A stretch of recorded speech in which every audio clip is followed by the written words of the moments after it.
Hello. Today I want to talk about the idea of the royal family. It's the second in the series of videos on the modern monarchy.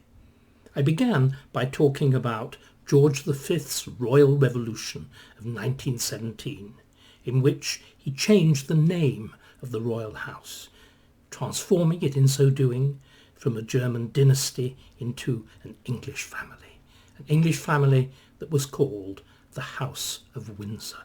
But much more happened in 1917, which is why I've called it a royal revolution. As well as this change in the name of the dynasty, there was a revolution in the system of honours. You invented the Order of the British Empire. Well, now we think of it as a bit fuddy-duddy. Then it was genuinely transformative. It was big, huge. All the earlier orders were very small and exclusive. This one was literally open to everybody of any social status. It was even open to women. This altered the relationship of the monarchy with everybody, with the subjects. The first investiture, as I said, was in Ibrox Park football stadium. You can't get much more democratic or populist than that. So you transform the honour system, you rename the dynasty, and then finally, this is what's really important for what we're going to talk about today, you alter the marriage customs of the royal house. The King and the Queen, George and Mary, she was always called May, announced their decision to the Privy Council that from that moment onwards, princes and princesses of the royal house will be able to marry English men and English women. It was, the King observed in his diary, in that round, schoolboyish, solemn handwriting, an historic day. It also led, of course, to the only recorded joke by the German Kaiser Wilhelm II, who was George's first cousin, and of course the great enemy. Britain was at war with Germany, which is the fundamental reason why this transformation occurred, as well as, of course, the terrible revolution which had already happened in Russia, which involved another one of George's cousins, Tsar Nicholas. Well, when he heard the story that the House of Saxe-Coburg-Gotha had suddenly become the House of Windsor, the Kaiser, who spoke fluent English and was well educated in things English, cracked a really rather good joke. He said, well, he much looked forward to the next performance of William Shakespeare's The Merry Wives of Saxe-Coburg-Gotha. I'm here not simply to tell jokes, I'm here to talk about the royal family. Some may think occasionally there's not too much difference between the two, but let's be a little bit serious, because everybody was. What the new rules did, of course, was to enable a royal marriage to be seen differently. You could even argue to require a royal marriage to be seen differently. Up to that point, as I mentioned in my last talk, the rules governing royal marriages in Britain were very strict. They were strict for two reasons.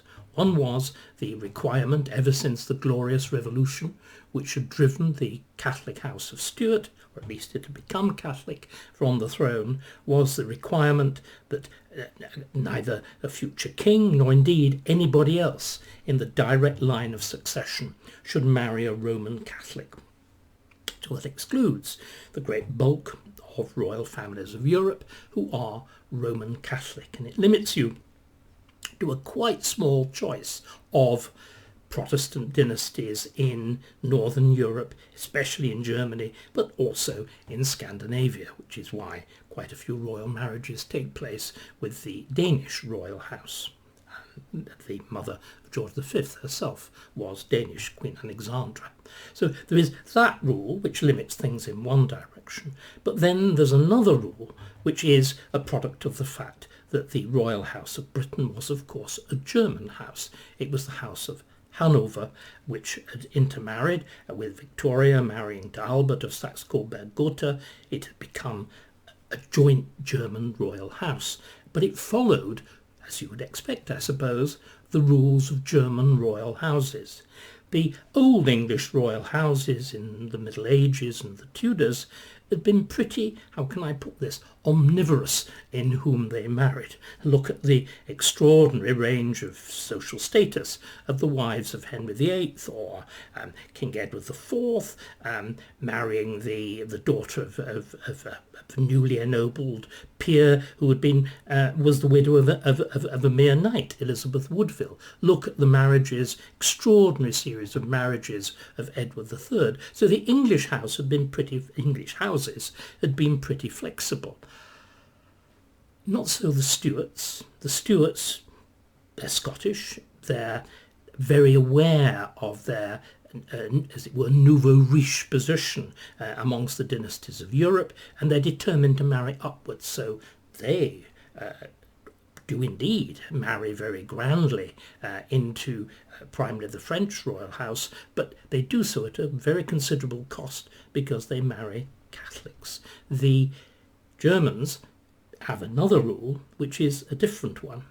It is that a German member of a royal house, or indeed of a noble family, in order to be able to pass their status on to their children, has to marry somebody of equivalent status. So if you were a Duke of Saxe-Coburg-Gotha, you had to marry somebody who was a serene highness.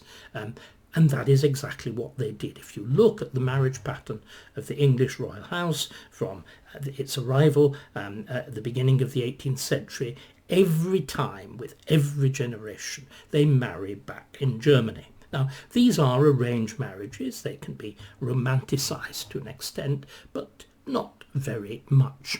And moreover, very strikingly, marriages, royal marriages, were usually pretty private affairs. They're not what we think of. They're not great occasions of public ceremony. They normally take place in the Chapel Royal, usually the rather small Chapel Royal at St James's.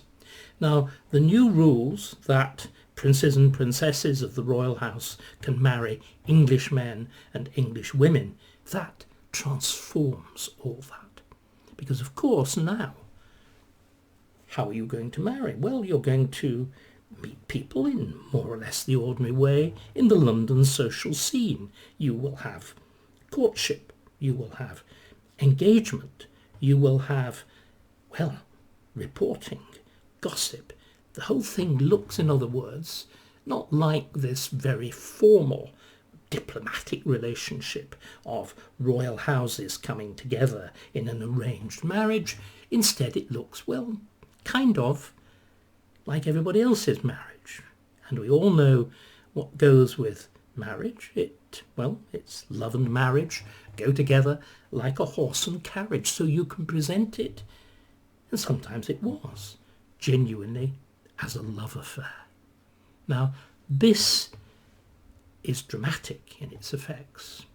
The first marriage that takes place after the alteration of the rules is that of George V's eldest daughter, the Princess Royal, Princess Mary. And she marries, as the king had intended and hoped, she marries an English nobleman, Viscount Lascelles. The marriage, well, it's new. It's as new, really, as the monarchy of 1917, because where does it take place? Not in the Chapel Royal. Oh no, not in the Chapel Royal. It takes place with unprecedented pomp and circumstance in Westminster Abbey. And it's reported lavishly by the new, pretty well new, popular press, and certainly new in the fact that it was able to carry, because of advances in photography and printing, lavish illustrations.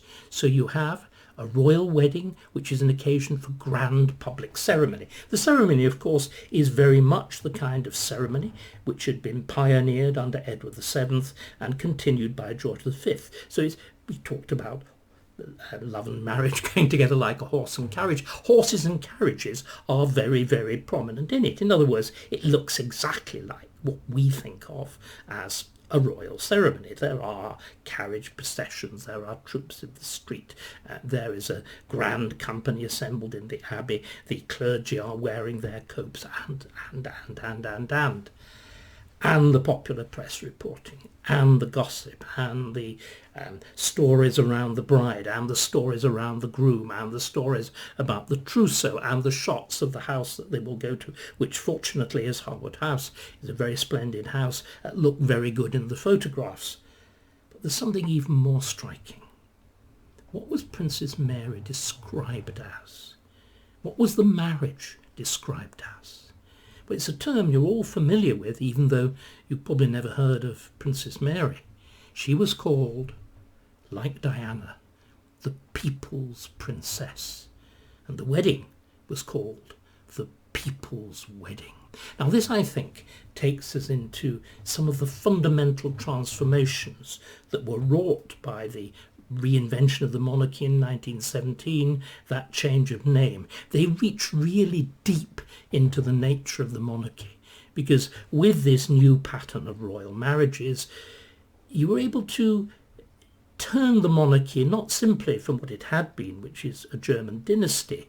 You were able really to separate it off from the grandeur of the aristocracy. You were able to present it as, well, what it says, the people's princess, the people's wedding, the people's monarchy.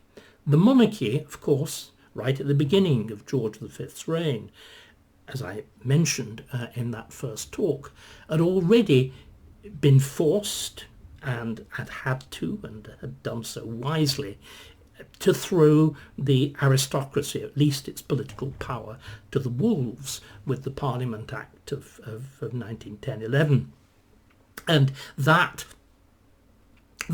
deprives the aristocracy of its veto on taxes and leaves the way open to the very heavy taxation that was necessary for the welfare state, the beginnings of which, 1945, as we often think, then 1906 with the great liberal budget of Lloyd George and Winston Churchill and whatever, who at that point, of course, is a liberal. So the fact you're inventing the monarchy as reinventing the monarchy as a popular monarchy, what do we all have in common?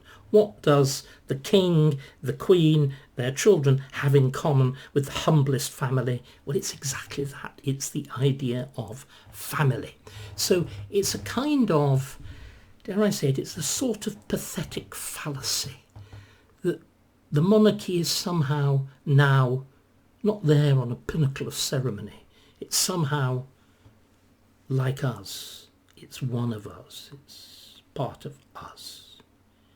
So it's that, in a sense, pulling down of the monarchy to the level of everybody, which is an essential part of democracy.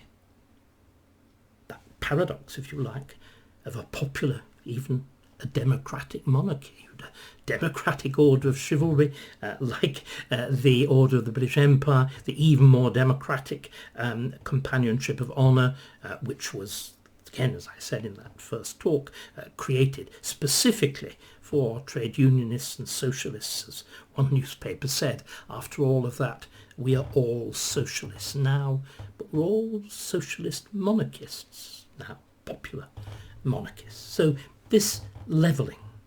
But there's another side of the process which goes in entirely the opposite direction and elevates the monarchy in a remarkable way. In fact, I would argue that the monarchy of the 1920s and 30s and 40s and 50s and even the beginning of the 60s is treated with more formal reverence than probably at any time in its history, certainly since the High Middle Ages, or possibly Queen Elizabeth I or whatever. But it's that sort of extraordinary shift. Now, how does that happen?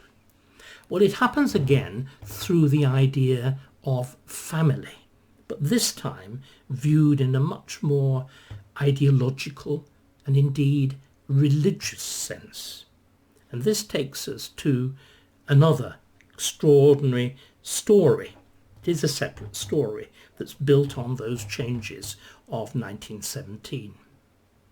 To set it in a little bit wider context, we have to understand that early 20th century England was engaged in a huge debate, that's actually rather too polite a word, over things like women's rights, and above all, issues which we all know about, the question of should women have the vote, should they be able to sit in Parliament, the whole business of the suffragettes.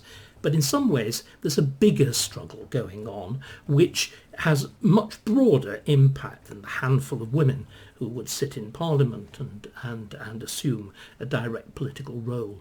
It's the whole question of marriage rights and divorce.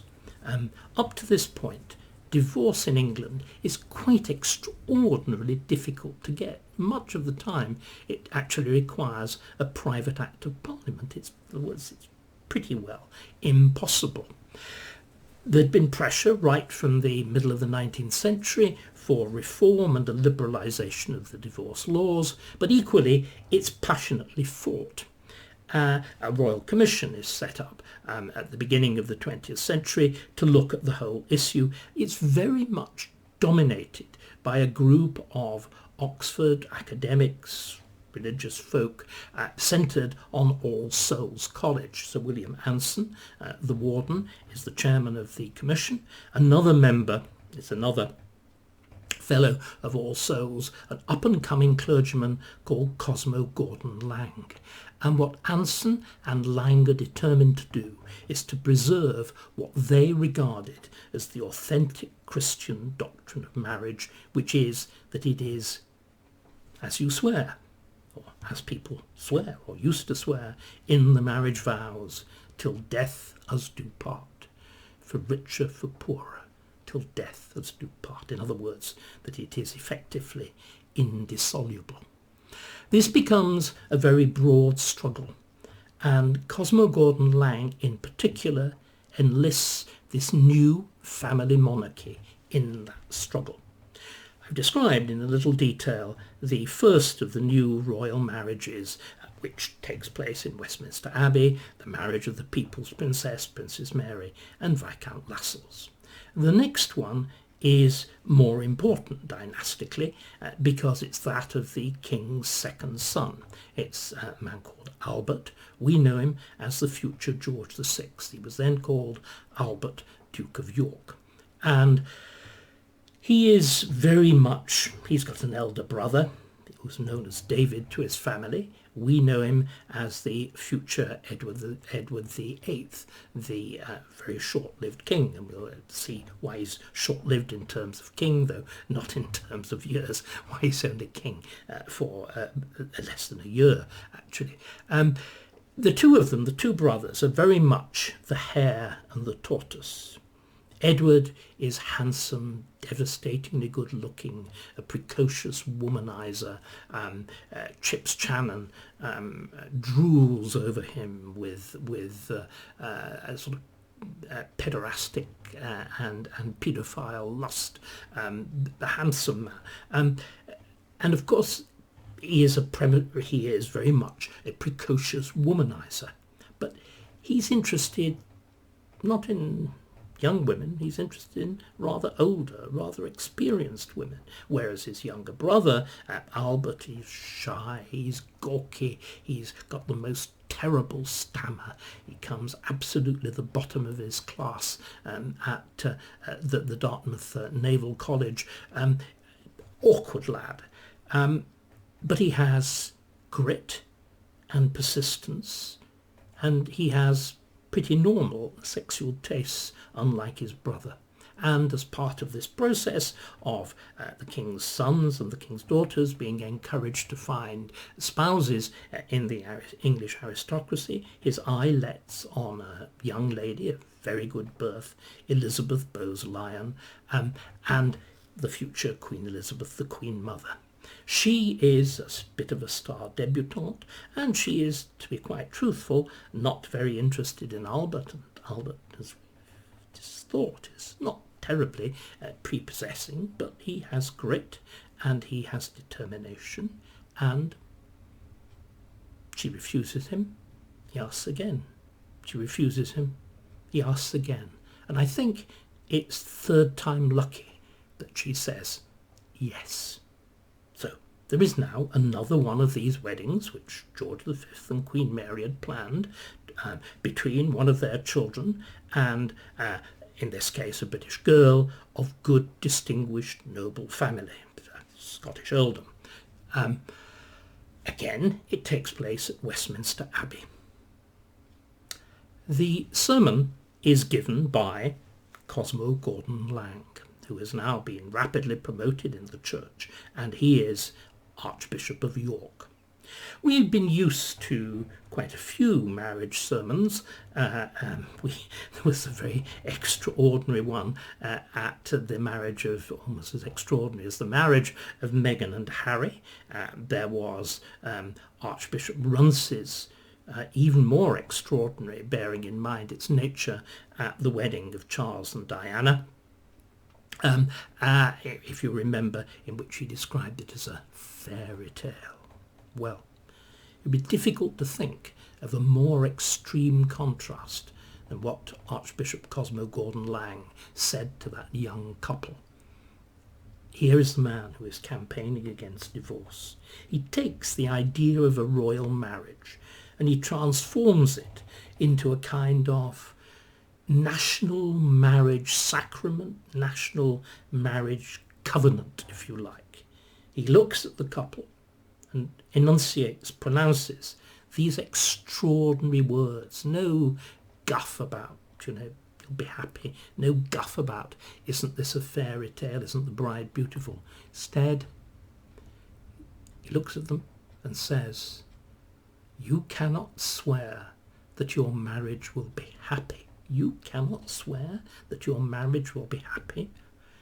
But, he adds, voice intensifying, you can and will swear that it shall be noble.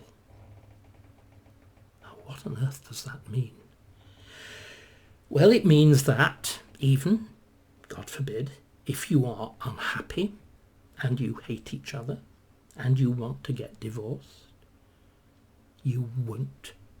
You'll keep up appearances. You will pretend. You will be noble. So what we've done, we've elevated the monarchy, as I said, into a kind of Ark of the Covenant of marriage. The royal family now doesn't just become any British family in marriage. It becomes and is presented and presents itself as the ideal British family, a kind of guarantor of a national morality in which the touchstone is very definitely no divorce. It's difficult for us to realise just how impossible and socially damaging divorce was. It leads to dismissal from jobs. You are not admitted at court. You're not admitted to the royal enclosure at Ascot. You die a social death. In other words, it's a belief that also has a heresy, divorce, and a penalty for heresy. That's Gordon Lang. And clearly, Albert and Elizabeth turn out to be happily married. They have two daughters, our present Queen and Princess Margaret. They have, as far as we can tell, and I think this is genuinely the case, an idyllically happy family life. They talk of themselves as we four. Wonderful symbol of this moral monarchy, together with the rather more stiffed back King and Queen. We'll forget for the moment, though we'll have to rediscover the ne'er-do-well, rapscallion, good-looking, womanising Prince of Wales, David. So, the Church enlists the monarchy. The Church enlists the monarchy in this process of, if you like, national moralisation. And if you look at how royal events of this period are memorialised and commemorated, there's an extraordinary window in Canterbury Cathedral, just a few miles from where I'm speaking. Part of the window, it's the north transept, and part of it, there's a great window which is put in by Edward IV, which shows all his children arrayed, very 15th century, very, very formally. And then there is a wall painting which shows a royal visit to the cathedral of the 1930s, either late 1920s or 1930s. And do you know what? The representation of the 1920s or 30s is more hieratic, more formal, more almost Byzantine in the pomp and circumstance of monarchy than even the 15th century stained glass. These are royal playing cards invested with meaning, marching solemnly across the wall. So the church and the monarchy are in this alliance, presenting a very particular vision of Englishness and a moralised England. There's another agent, and church being very ancient, of course, there's another agent of this process which is at least as effective and is very new. It is the fledgling BBC.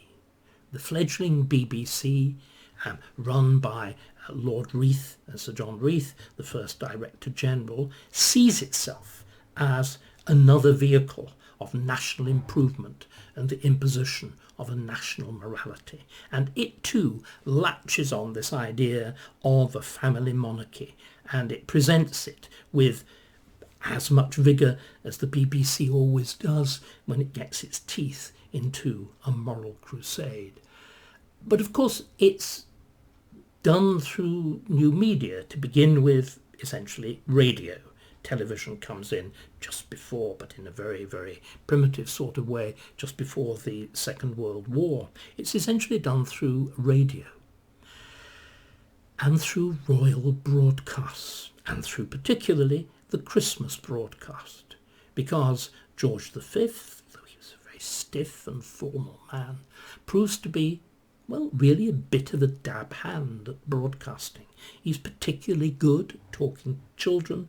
He comes across as a kind of, not so much father of his people, as grandfather of his people. A bit of a crusty old gentleman, but with a heart of gold, and speaking warmly to his people, and particularly to the children. And the Christmas broadcast begins, that long history, continues to the present, of a kind of national act of communion.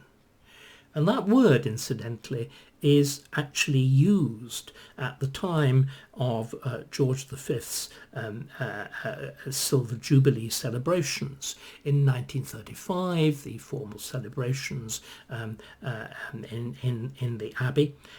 And the Prime Minister, Stanley Baldwin, when he emerges from the cathedral, he writes about it, and he actually uses that word. It was, he said, this is a service of celebration for 25 years on the throne. He said it was rather like Holy Communion. So this is a church which is Byzantinizing the monarch. They are a sort of Justinian and Theodora, but with rather better morals. And by the way, the dress comes into it very definitely. Lang belonged to the high Anglo-Catholic branch of the Church of England, so he goes along with the wearing of copes, the enormous, great gold semicircular cloak that hangs from the shoulder and makes that marvellous pattern. But he also, for his own enthronement as Archbishop of York, pioneers the use of the mitre. So you get this intense ceremonialization, let me get that word right, ceremonialization of clerical dress, which goes alongside that of royal dress, the splendours of the coronations and so on. All of this knitting together in a kind of obviously the king or queen is consecrated, but it takes on a more vigorous, palpable nature expressed above all through this idea of the sanctity of the royal family as a symbol of the great British family. But there is, of course, a problem, isn't there? The Prince of Wales, conspicuously unmarried. And conspicuously going out with married women. Then, well, it's another married woman, but he meets somebody different. He meets Wallis Simpson, Mrs. Simpson, twice divorced, remarried, American divorcee, in London, and he falls passionately and absolutely in love. His father is dead. He is now king. And what's he going to do? He is absolutely determined to marry Mrs. Simpson. The Prime Minister, Stanley Baldwin, who had experienced the Holy Communion of George V's Silver Jubilee celebrations, and himself is a man of the most conventional public and private morality, takes the dimmest possible view. He is, of course, absolutely convinced that it is legally impossible for a king to marry a divorced woman, because divorce is an absolutely shocking thing. And he writes a private note to the Lord Chancellor when the king makes absolutely clear that he is determined to marry Mrs. Simpson. He writes a private note to the Lord Chancellor in which he says, of course, this is completely impossible, isn't it? It's absolutely illegal. I've just got to tell him so, don't I? Unfortunately, the Lord Chancellor has to reply, well, I am terribly sorry, but there is absolutely no law against it. The only law governing a royal marriage is that members of the royal family have to only marry with the king's consent. Well, the king can consent to his own marriage, and they cannot marry a Roman Catholic, and Mrs. Simpson, whatever else she was not a Roman Catholic. So, what happens?